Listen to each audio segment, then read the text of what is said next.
देखील आहेत। सर काय वाटतं आरक्षण संदर्भात? मराठा आरक्षणाच्या संदर्भामध्ये ही जुनी 40-42 वर्षाची लढाई आहे आणि मनोज जरांगे पाटलाच्या निमित्तानं ही एक अभूतपूर्व अशी लढाई सुरू झालेली आहे।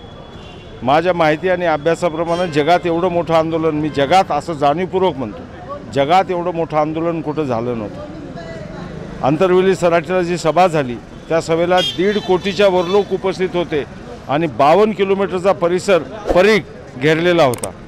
मनोज जरांगे पाटलांचा मराठा समाज लाख आभारी आहे, त्यांना कोटी शुभेच्छा आहेत आणि संपूर्ण मराठा समाज मनोज जरांगे पाटलांच्या सोबत आहे, समवेत आहेत आणि त्यांचा पाठीराखा म्हणून सगळा समाज आज उभा आहे। आणि आज ना उद्या मराठा आरक्षण घेतल्याशिवाय मनोज जरांगे पाटील आणि मराठा समाज थांबणार नाही असं मी या प्रसंगी व्यक्त करतो।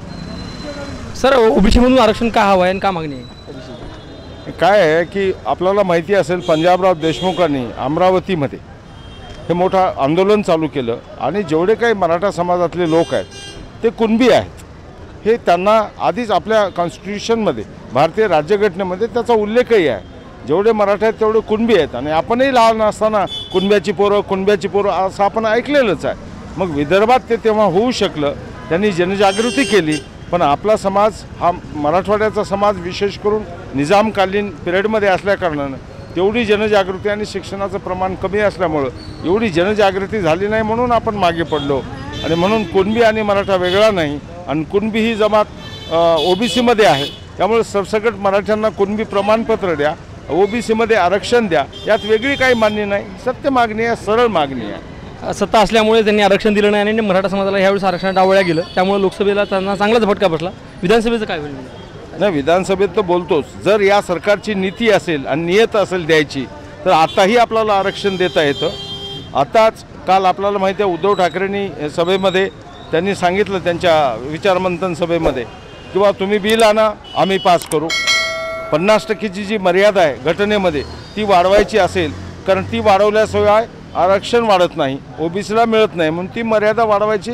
काँग्रेससोबत आहे, शिवसेनासोबत आहे, उद्धव ठाकरे शिवसेना आणि राष्ट्रवादी पक्ष शरद पवार हेही सोबत आहे, आम्ही सगळे सोबत आहेत आरक्षणाच्या। आणि दोन्ही सरकार डबल इंजिन सरकार असं भाजपवाले म्हणतात, त्यांचे दोन्ही सरकार आहेत। महाराष्ट्राच्या विधानसभेमध्ये 50% मर्यादा वाढवून घटनेमध्ये तरतूद करा आणि घटनेत बदल करा असा ठराव तुम्ही घ्या। आम्ही महाविकास आघाडी म्हणून त्याला पाठिंबा द्यायला तयार आहेत आणि पार्लमेंटमध्ये तुमचेच पंतप्रधान आहेत, पार्लमेंटमध्ये BJPवाल्यांनी ते बिल ठेवावं आणि अपोजिशन म्हणून आम्ही त्याला समर्थन देणार आहोत। याच्यात अशक्य काही नाही, फक्त त्यांची इच्छा नाही एवढंच दिसून येते। देव त्यांना सुदबुद्धी देव आणि मराठ्याला आरक्षण यांच्या सरकारकडून मिळो, नाही मिळालं तर जेव्हा आपलं सरकार येईल तेव्हा आम्ही निश्चित देऊ। हे होते लोहा कंधारचे अनिल मोरे सर। त्यांचं देखील म्हणणं होतं की आम्ही सर्वजणांनी सपोर्ट केल्यानंतर आरक्षण मिळू शकतं। त्यासोबतच लहानापासून मोठ्यापर्यंत पब्लिक जमलेले आहे, वृद्ध देखील जमले आहेत आणि जे उद्याचं भावी पिढी ज्यांना कुठलंच राजकारण कळत नाही या काहीच कळत नाही असे जे काही लहान पोरं आहेत, त्या लहान पोरांना विचारू, बाळा काय कसं द्यायला इथं? कसं द्यायला म्हणलं रॅलीमध्ये? रॅली कसं द्याय म्हणली?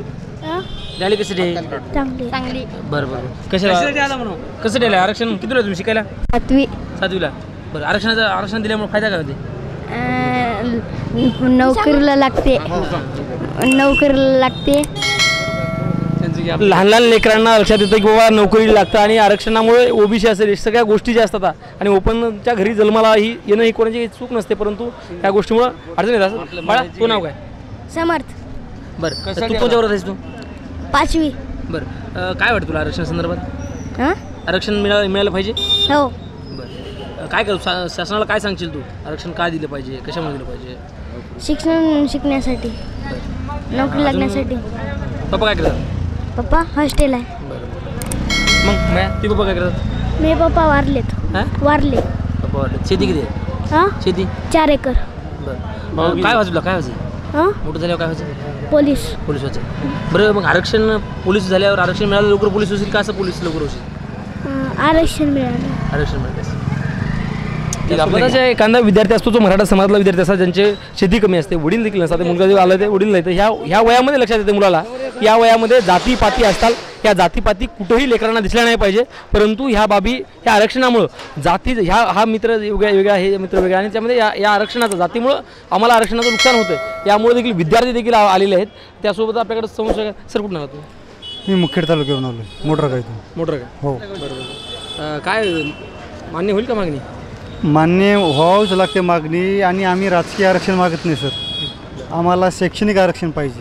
तिथं आम्ही जिथं कुठं आता ॲडमिशन घ्यायचं आहे आम्हाला, एखाद्या आम्हाला काय इतर जातींना दोष द्यायचा नाही किंवा त्यांचा विषय आमच्या मनात आकस नाही किंवा हे नाही. एखाद्या दुसऱ्या ह्याचं विद्यार्थ्याचं 5,000वर ॲडमिशन होते आणि आम्हाला 50,000 रुपये लागतात. हा कुठला नाही आणि 10 एकरची शेती आज 2 एकरवर आली. काही जण शेतमजूर आहेत. मग आम्हाला शैक्षणिक आरक्षण पाहिजे, आम्हाला राजकीय आरक्षण आम्ही मागतच नाही मुळातच. आणि कोणत्याही हालतीमध्ये आम्हाला आरक्षण घेतल्याशिवाय आम्ही स्वस्त बसणार नाही. ते सगळे सोयरीचा GR काढले नावाला, सगळं डोळ्यात धूळफेक करणं चालू आहे सध्याला. धन्यवाद. आपण पुढचं शिंदे एक घ्या. कोणाचं घ्यायचं? आपलं माणूस आहे. बरं. दीदी, तू नाव काय? गायत्री. बरं. का कोणत्या वर्षी शिकतेस तू? मी 10वीला. बरं, आरक्षण पाहिजे म्हणून तुम्ही या मोर्चामध्ये आलात, म्हणजे जे शांततेत रॅलीमध्ये आलात. काय वाटतं तुम्हाला, सरकारी आरक्षण देईल? द्यायलाच पाहिजे आरक्षण. आरक्षण द्यायची खूप काही कारणे आहेत. आरक्षण द्यायलाच पाहिजे, खास करून शिक्षणासाठी. आम्हाला पहिले कळत नव्हतं की आरक्षण म्हणजे काय होतं, पण आता 10वीमध्ये मी जेव्हा स्कॉलरशिपची परीक्षा दिली तेव्हा माझी एक बौद्धाची मैत्रीण होती माझ्यासोबत. तर तिला तेवढे माझ्या एवढेच मार्क पडले, पण तिनं पास झाली आणि मी नापास झाली. तेव्हा मला खूप वाईट वाटलं. त्यामुळे आरक्षणाची खूप गरज आहे. जातीपाती बोललं जातात, परंतु एखाद्या लहान लेकरावर, एखाद्या आपल्याच वर्गातली मैत्रीण असेल, कमी मार्कावर तिला स्कॉलरशिप पात्र होते. ही 5वीला आणि 8वीला स्कॉलरशिप असते. एक वय असतं 5वीचं, आणि या 5वीच्या वयामध्ये असताना लेकरावर असे विपरीत परिणाम होणं हे देखील वेगळा परिणाम होऊ शकतो. यामुळे शासनानं याचीही दखल घेतली पाहिजे, कारण की एखाद्या लेकरावर अशा प्रकारचे परिणाम झाले नाही पाहिजे. सगळ्यांना लेवल आलं पाहिजे. आणि समाजातील या देखील खूप गरीब असतात, कष्टकऱ्यांचे लेकर असतात, त्यांच्यावर अन्याय झाला नाही पाहिजे. सर कुठं आला तुम्ही? दादा, मुखेड तालुका, गाव मोटरगा. सुरुवातीला जय जिजाऊ जय शिवराय.